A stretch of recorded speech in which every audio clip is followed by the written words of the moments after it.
Bonjour à tous. Que la paix du Seigneur soit avec vous. Je nous rappelle encore que l'urgence, c'est la repentance. La repentance au pied du Seigneur Jésus. Et le temps est en train de passer. Il faut se repentir. Vous pouvez y arriver. Si vous repentez, le Seigneur Jésus vous délivre des esprits malades. Il vous délivre de Satan. Il vous délivre des démons. Il vous délivre de la mort. Il annule le châtiment qu'il annonce. Voici sa promesse. Donc, il faut profiter de ce temps pour pouvoir se repentir. Il faut profiter de ce temps. Hier, certainement, vous êtes allé au culte. Vous avez prêché des messages. Vous avez fait des scènes, mais toutes ces choses ne vous ont pas aidé à être sauvés. Vous voyez, c'est du temps perdu. Du temps perdu.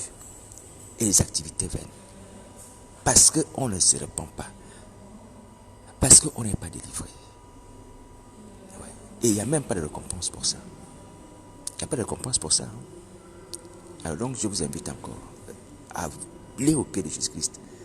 Confessez vos péchés, demandez délivrance. S'il y a besoin d'aide, n'hésitez pas à me contacter. Alléluia.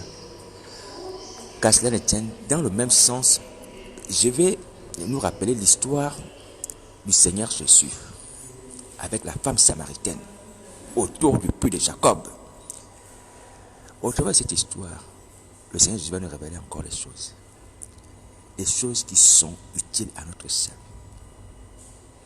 Et je vous prie vraiment de faire attention et d'appliquer.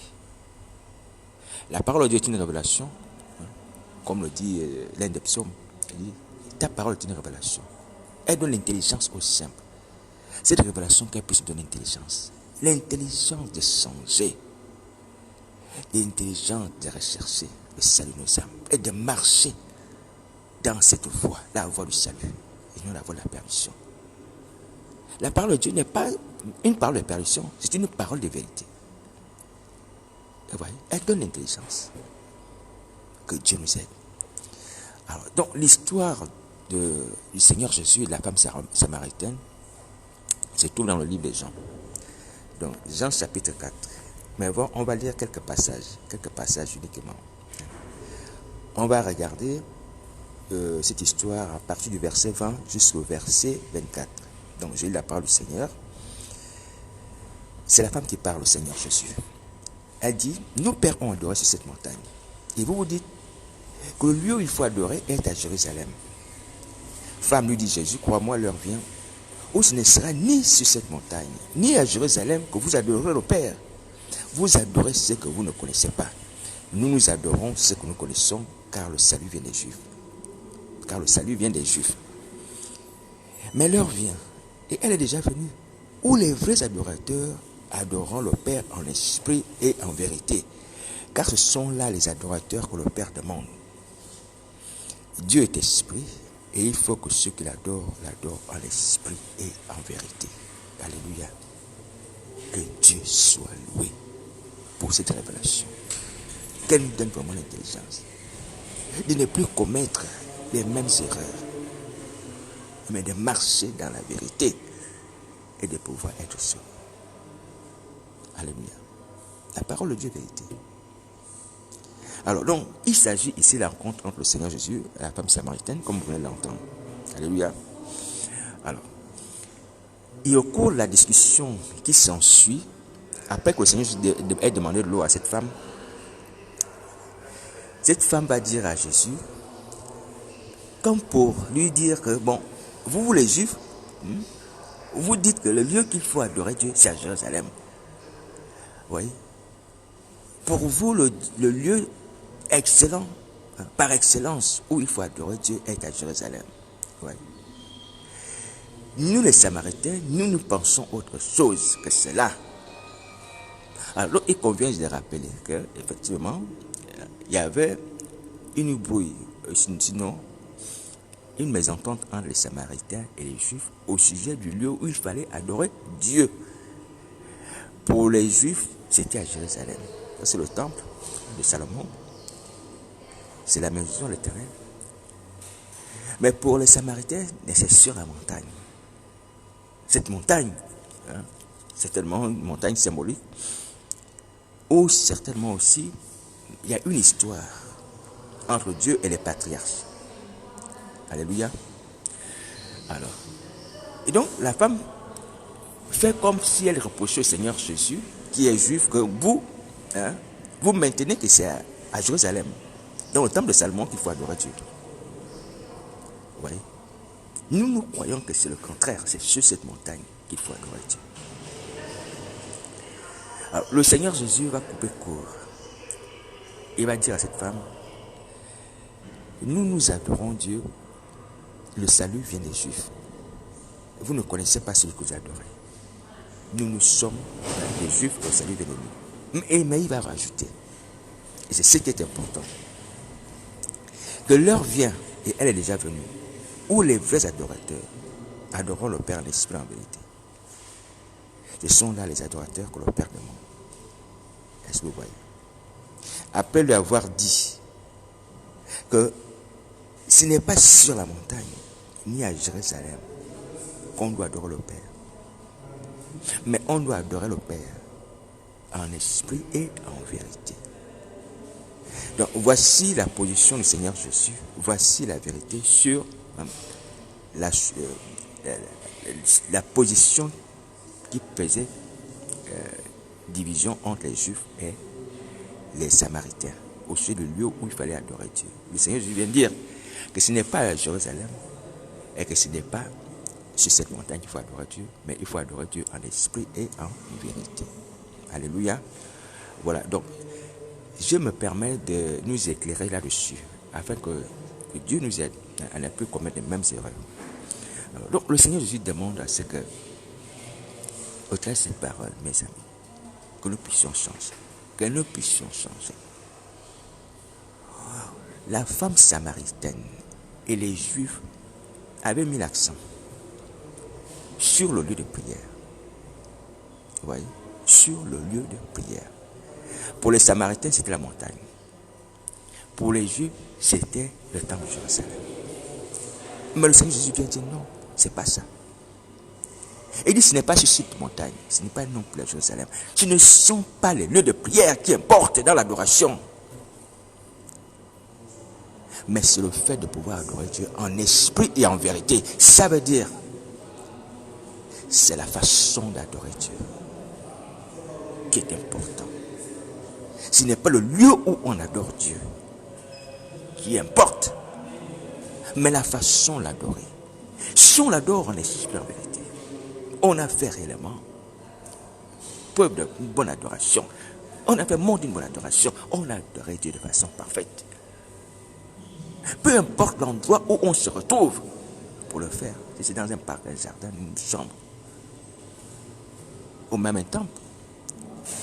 Alléluia. Ce qui est important, c'est de pouvoir adorer Dieu en esprit et en vérité. C'est-à-dire, c'est la manière. C'est la manière de faire qui importe. Ce n'est pas le lieu de faire qui importe. Les Juifs et les Samaritains étaient dans l'erreur. Ils s'entretuaient parce que chacun privilégiait. Non, non, c'est sur la montagne. Parce que nos pères ont adoré sur cette montagne pour les Samaritains. Et les Juifs ont dit non. C'est Jérusalem parce que c'est la ville du grand roi. C'est le temple de Salomon, la maison de l'Éternel. Dieu s'est manifesté à Israël dans la fumée, oui, dans la dédicace. Mais les deux côtés, on était dans l'erreur. On était dans l'erreur. Alléluia. Alors, ceci c'est pour nous dire humblement que nous ici ne faisons plus les mêmes erreurs. Ne faisons plus les mêmes erreurs. Parce qu'aujourd'hui, qu'est-ce qui se passe? On a privilégié les lieux de prière, les salles, les temples. Oui. Pour pouvoir offrir un culte à Dieu, pour pouvoir se réunir entre chrétiens. Mais on n'a pas mis l'accent sur la façon de le faire. Et c'est là où nous péchons. On se lève le dimanche, on va prier. On ne se répand pas. Et lorsqu'on va prier, on le fait sans repentance. On se lève le dimanche matin, on va adorer. Mais on va adorer Dieu avec les lèvres pures. Ça ne sert à rien. Ça ne sert à rien d'aller tous les dimanches dans le lieu de prière. Ça ne sert à rien de se réunir dans les salles. Ça ne sert à rien. Si on ne fait pas ces choses avec sincérité, si on ne fait pas ces choses en esprit et en vérité. Alors, ce passage biblique, c'est vrai, parle d'adorer Dieu en esprit et en vérité. Il s'agit ici de l'adoration. J'ai élargi la chose en parlant de la prière. Mais, honnêtement, ce que jusqu'à ça demande, c'est d'adorer Dieu en esprit et en vérité. C'est-à-dire que adorer Dieu avec sincérité. Esprit et vérité veut dire sincérité. Ça, c'est la pensée de Christ. En esprit et en vérité, ça veut dire avec sincérité. Ça veut dire que lorsqu'on adore Dieu, on doit le faire de notre cœur. On ne doit pas penser une chose pendant qu'on adore Dieu. Lorsqu'on adore Dieu, on pense à Dieu. Oui. On pense à Dieu. On est en communion avec Dieu. Les paroles de nos bouches sont adressées à Dieu. Notre cœur aussi tend vers Dieu. Notre attention est dirigée vers Dieu. C'est ça, adorer Dieu en esprit, en vérité. Ça veut dire avec sincérité. Le domaine de l'esprit, c'est le domaine de la sincérité. L'esprit ne ment pas. L'esprit qui est en l'homme ne ment pas. C'est le domaine de la sincérité. La bouche, c'est la fausseté. Oui. Et lorsque le Seigneur Jésus va dire en vérité, c'est la même pensée. Il appuie simplement ce qu'il est en train de dire dès le départ, c'est-à-dire en esprit et en vérité. C'est toujours la même pensée. C'est-à-dire qu'il faut être sincère. Il faut être sincère. Il faut faire l'adoration avec son cœur. Avec son cœur. Parce qu'on ne ment pas à son cœur. C'est ce qui sort du cœur que la bouche prononce. Ouais. On ne ment pas à son cœur. C'est avec son cœur qu'on exprime les paroles. C'est avec son cœur qu'on parle. C'est avec son cœur qu'on adore Dieu. Donc, le Seigneur Jésus demande à ce que nous puissions faire les choses avec sincérité. Et c'est le reproche que le Seigneur Jésus va faire d'ailleurs aux Juifs, citant les paroles du prophète Isaïe, que ce peuple m'honore des lèvres, mais son cœur est éloigné de moi. Ce peuple m'honore des lèvres, mais son cœur est éloigné de moi. Ouais, c'est la même chose. Ouais. Ils honoraient Dieu, c'est-à-dire qu'ils adoraient Dieu, mais les lèvres, le cœur était éloigné. C'est manque de sincérité. Manque de sincérité. Oui.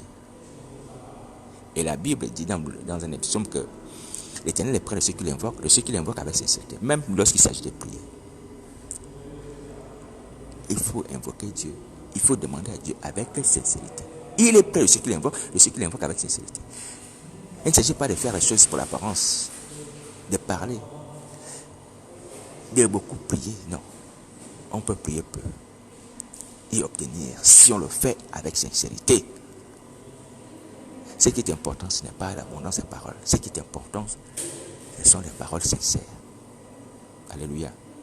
Donc je viens nous éclairer encore ce matin sur cet aspect des choses, afin que nous puissions reconnaître que, mes amis, nous nous sommes trompés et qu'on est en train de perdre du temps lorsqu'on va à l'église, lorsqu'on va au culte, lorsqu'on va à les réunions, lorsqu'on fait les adorations et tout ce qu'on peut faire. Si on ne le fait pas avec sincérité, ça ne sert à rien. Et dans la situation actuelle, étant donné que l'esprit de sorcellerie est en nous, c'est un esprit d'hypocrisie, comme Satan lui-même, qui nous pousse à faire des choses pour l'apparence. On ne peut pas fuir les cultes à Dieu. On ne peut pas fuir les cultes à Dieu. On est en train de perdre du temps pour rien. Un temps utile. Un temps qui ne sera pas redonné. Il ne va pas nous redonner notre temps pour pouvoir nous reporter. Ouais. On fait des choses avec fausseté. Fausseté déjà parce qu'on ne pense pas à ce qu'on dit. Ouais. On parle d'une certaine manière. On adore d'une certaine manière. On prononce le nom de Jésus. Mais notre cœur est éloigné de Jésus. Mais nous avons régné Jésus. Ouais. On n'est pas sincère. On n'est pas sincère. On vient posséder les gens, montrer l'apparence. Oh, je crois que Jésus-Christ est le Fils de Dieu. Je crois au sang de Jésus. Tu le dis de tes lèvres. Mais ton cœur n'y croit pas. Parce que si tu croyais cela, il y a longtemps que tu serais délivré. Il y a longtemps que tu serais même assis. Tu ne serais pas même pas le ministère. Un âme se reconnaît son flou. C'est quelqu'un qui se répand. dit à son père Jésus de Nazareth, je ne suis pas digne de t'appeler ton serviteur. C'est-à-dire que j'abandonne le ministère parce que j'ai fait ce ministère de la fausseté. Je vais m'asseoir. C'est comme ça que le fils prodigue a dit, je ne suis pas digne d'appeler ton fils, traite-moi là comme les serviteurs. J'accepte d'être rétrogradé, de demeurer comme les gens du peuple, de m'asseoir sur la banc. Parce que tout ce que j'ai fait, je l'ai fait avec fausseté, dans le mensonge. Okay. Alors, donc, je viens vous dire ça ce matin à la part du Seigneur Jésus pour que mes amis, nous puissions être sauvés. C'est là qu'on perd le temps. On perd le temps. Et lorsqu'on regarde ces choses que nous accomplissons dans la fausseté, c'est par ordre de Satan le diable. Et là encore, c'est à notre honte, il faut le dire, à notre honte.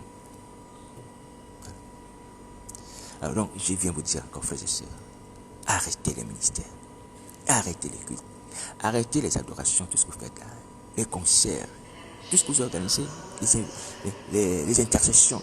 Tout à l'heure, j'ai fait encore une invitation à la prière. J'ai commenté tout à l'heure aussi. J'ai donné un petit mot en esprit en vérité. C'est la vie.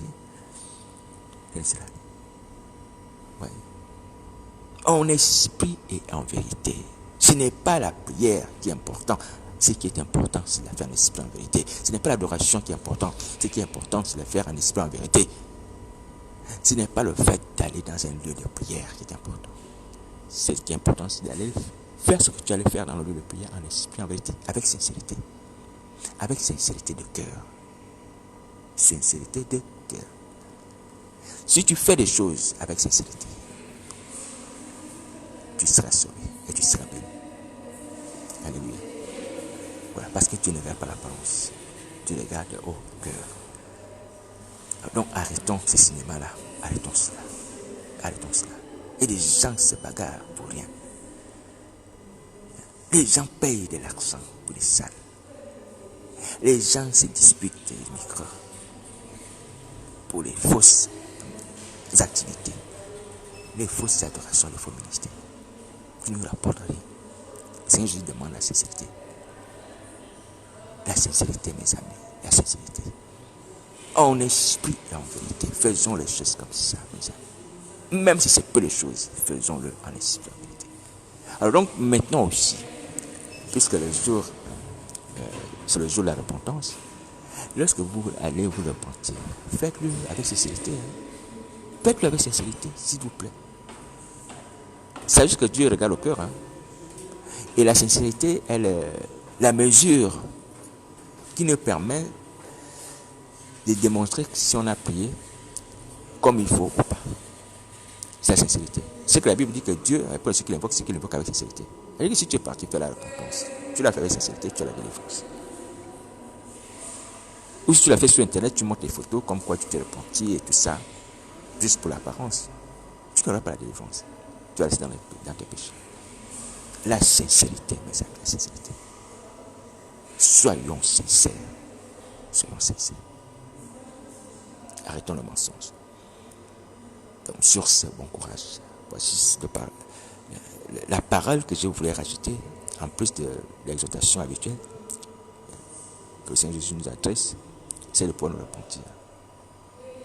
Donc, ajoutons à cela la sincérité. Et l'important, ce ne sont pas les lieux de prière. L'important, c'est de faire ces choses. L'adoration, les prières, toutes ces choses dans ces salles, les temples, mais avec sincérité, en esprit et en vérité. Les adorateurs adorent Dieu comme ça. Voici ce que Dieu demande. Ce n'est pas à Jérusalem, ce n'est pas sur la montagne de Samarie. Ce n'est pas dans le temple de Jérusalem, ce n'est pas sur la montagne de Samarie. Mais Dieu regarde la sincérité, la façon de faire. La façon de faire. La façon de faire. La sincérité, mes amis.